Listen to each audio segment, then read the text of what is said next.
안녕하십니까. 위더스 가이드 김신홍 목사입니다. 사랑하는 우리 대도교회 성도 여러분, 한 주 동안 잘 지내셨습니까? 5월은 가정의 달입니다. 우리 대도교회 모든 성도님들의 가정마다 주님 주시는 기쁨과 평안이 흘러넘치기를 소망하며, 또한 우리 대도교회 모든 성도님들의 가정이 하나님을 예배함으로써 또 그 가정 가운데 주님께서 부어주시는 그 은혜가 충만할 수 있기를 소망합니다. 5월 둘째 주 우리 가정예배 함께 묵상할 말씀은 신명기 9장 1절에서 5절 말씀입니다. 오늘 본문 말씀을 보면 하나님께서 이스라엘 백성들에게 약속을 하십니다. 어떠한 약속이냐면은 바로 이스라엘 백성이 가나안 땅을 차지하게 될 것이다, 그렇게 약속을 하셨습니다. 이처럼 하나님께서는 하나님의 백성들에게 하나님께서 허락하신 땅을 주시겠다라고 그렇게 언약을 맺으셨습니다. 그러면 어떻게 하면은 이 가나안 땅, 우리가 흔히들 알고 있는 이 약속의 땅으로 갈 수 있을지 우리가 함께 알아보도록 하겠습니다. 첫 번째, 오늘 1절에서 3절 말씀을 보면 우리가 믿음으로 순종할 때에 하나님께서 허락하신 그 약속의 땅에 들어갈 수 있다라고 말씀하십니다. 오늘 말씀 3절에 보면 맹렬한 불같이 내 앞에 하나님께서 나아가신다라고 그렇게 말씀하시는 장면이 있습니다. 바로 하나님 앞에는 어떠한 장애물도, 어떠한 환경도, 어떠한 위협도, 세상의 그 무엇도 하나님의 그 약속과 언약을 가로막을 수 없다라고 그렇게 말씀하시는 그런 장면입니다. 그렇기 때문에 하나님의 백성은 이 하나님의 언약을 믿고, 그리고 또 이 하나님의 말씀에 순종하며 나아갈 때에 바로 하나님께서는 그 약속의 땅으로 가는 그 모든 길들을 하나님께서 열어주시겠다라고 그렇게 말씀하십니다. 바로 우리는 그 하나님의 언약의 말씀을 믿고 순종하며 따라가기만 하면 된다라고 성경은 우리에게 말하고 있습니다. 자, 오늘 말씀 4절과 5절을 보면은요, 하나님께서는 우리의 공이나 우리의 어떤 정직이나 우리가 가지고 있는 것으로 그 땅에 들어갈 수 없다라고 그렇게 말씀하십니다. 바로 하나님께서 이스라엘의 공의와 정직으로 말미암아 너희에게 약속의 땅을 허락하시고 길을 열어주시겠다 말씀하신 것이 아니라, 바로 하나님께서 이스라엘 백성과 언약하셨기 때문에, 약속을 맺으셨기 때문에 그 약속을 이루기 위해서 하나님께서는 이스라엘 백성들에게 이 가나안 땅을 허락하시고 그 모든 길을 열어주시겠다 말씀하고 있습니다. 바로 우리는 그 하나님의 언약을 믿고 따라 나아가며 그 하나님의 언약에 감사하며 우리는 예배할 뿐입니다.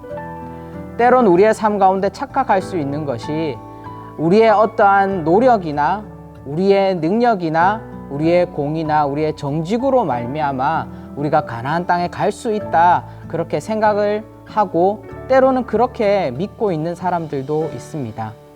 그것은 착각일 뿐입니다. 하나님께서 주신 그 가나안 땅, 약속의 땅은 하나님을 믿음으로 말미암아 하나님의 말씀에 순종하며 하나님을 온전히 의지해야지만이 그 약속의 땅에 갈 수 있습니다. 오늘 묵상 나눔을 보면은 믿음으로 순종한다는 뜻이 무엇입니까? 그리고 공의와 정직으로 약속의 땅에 들어갈 수 있으면 어떤 일이 생길까요? 그리고 약속의 땅으로 들어가기 위해 우리는 무엇을 준비해야 할까요? 이 세 가지 질문이 나오는데요. 이 세 가지 질문들을 함께 나누어 보시면서 우리가 정말 하나님의 말씀에 순종하는 것이 어떤 것인지 서로 나누어 보시고, 또 우리가 하나님께서 허락하신 그 약속의 땅에 준비하기 위해서 우리 각자가 스스로 준비되어져야 되는 것이 무엇인지 한번 이야기해 보시면 좋을 것 같습니다.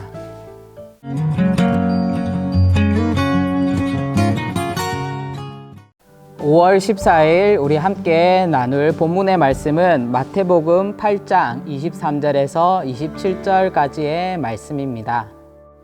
자, 오늘의 말씀은 우리가 너무나도 잘 알고 있는 말씀입니다. 바로 풍랑 가운데에 그 풍랑을 잠잠케 하시는 그 예수님의 모습을 볼 수 있는 그런 성경의 사건입니다. 이 사건 바로 앞에는 베드로 장모의 그 열병을 고치는 사건이 나오고요. 그리고 이 풍랑 사건 바로 뒤에는 가다라 지방에서 예수님께서 여러 이적을 행하시는 그런 장면들이 나옵니다. 바로 이 사이에 예수님께서 베드로 장모의 열병을 고치고 가다라 지방으로 가는 그 사이에 일어난 바로 사건입니다. 오늘의 사건에 보니까 풍랑을 만난 제자들은 당황을 합니다. 그러나 예수님께서는 전혀 당황하지 않고 오히려 제자들을 꾸짖으시며 풍랑을 잠잠케 하는 것을 우리는 볼 수 있습니다. 때로는 우리의 인생 속에서도 이러한 풍랑이 닥쳐올 때가 있습니다.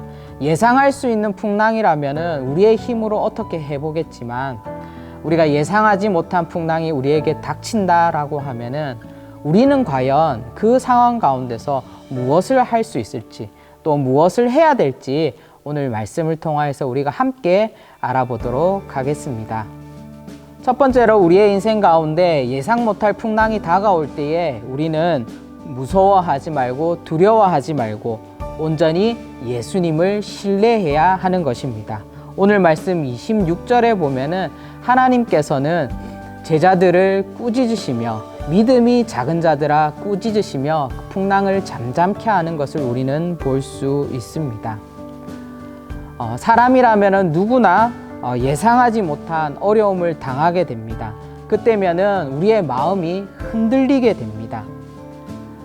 그런데 그런 역경과 환난 속에서 우리가 사람을 붙잡고 있는다면, 그 흔들리는 배를 붙잡고 있는다라면은 우리 또한 흔들릴 수밖에 없고 우리 또한 자초될 수밖에 없다라는 것입니다. 바로 흔들리지 않는 예수 그리스도를 우리가 붙들 때에, 그 예수 그리스도를 붙들고 우리가 신뢰할 때에 그 역경과 그 환난과 그 풍랑을 우리가 넘길 수 있다라는 것입니다. 바로 우리가 예수님을 신뢰하고 붙잡을 때에 우리의 심령 가운데 하나님께서 주시는 온전한 평안이 우리의 마음 가운데 임한다라는 것을 우리가 기억하시면 좋을 것 같습니다. 자, 두 번째로 우리의 인생 가운데 풍랑을 만났을 때 우리는 바로 그 풍랑 너머에 있는 예수 그리스도를 우리는 바라볼 수 있어야 하는 것입니다. 갑작스러운 풍랑이 닥쳐왔을 때의 제자들의 모습은 어떠하였습니까? 바로 이 풍랑을 잠잠케 하실 수 있는 예수님이 바로 옆에 있음에도 불구하고 제자들은 풍랑을 향하여서 바라볼 수밖에 없었습니다. 시야를 그 풍랑 쪽으로밖에 둘 수 없었습니다. 우리의 인생에도 풍랑이 닥쳐올 때에 우리는 바로 우리의 가장 옆에 계시고 우리와 함께 하시는 그 주님을 바라보며 그 주님을 의지할 수 있어야 하는 것입니다. 때로는 그 풍랑 속에서 우리의 경험을 의지한다던가 또 세상의 원리를 의지한다던가 그럴 경우에는 분명히 우리는 시야를 예수님으로 옮길 수 없을 것입니다. 하지만 우리가 우리의 삶 속에서 어려움이 닥쳐왔을 때에 하나님의 말씀을 향하여서 우리의 눈을 돌리고 또 우리의 입술이 주님을 찬양한다라고 한다면은 바로 우리의 시야는, 우리의 시선은 예수 그리스도를 향하여서 고정될 수 있을 것입니다. 바로 어려운 상황 가운데서, 어려운 환경 가운데서 우리에게 믿음을 허락하시고 우리를 붙들어 주시는 그 예수님을 의지하고 바라보아야지만이 우리가 어떠한 풍랑이 몰려온다 할지라도 그것을 넘어갈 수 있습니다. 사랑하는 대도의 성도 여러분, 우리 성도님들의 마음과 가정 가운데 참 평안이 있으십니까? 우리가 이 질문을 다시 한 번 더 우리의 마음 가운데 새겨보시면서 혹여라도 우리의 마음 가운데 평안이 없다라면은 우리의 시선이 어디에 있는가 다시 한 번 더 점검해 보시길 바랍니다.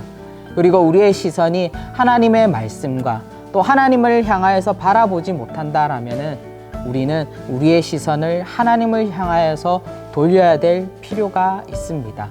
우리의 의지를 들여서, 우리의 마음을 들여서, 우리의 삶을 들여서 우리는 예수 그리스도 그 십자가를 바라보아야 하는 것입니다.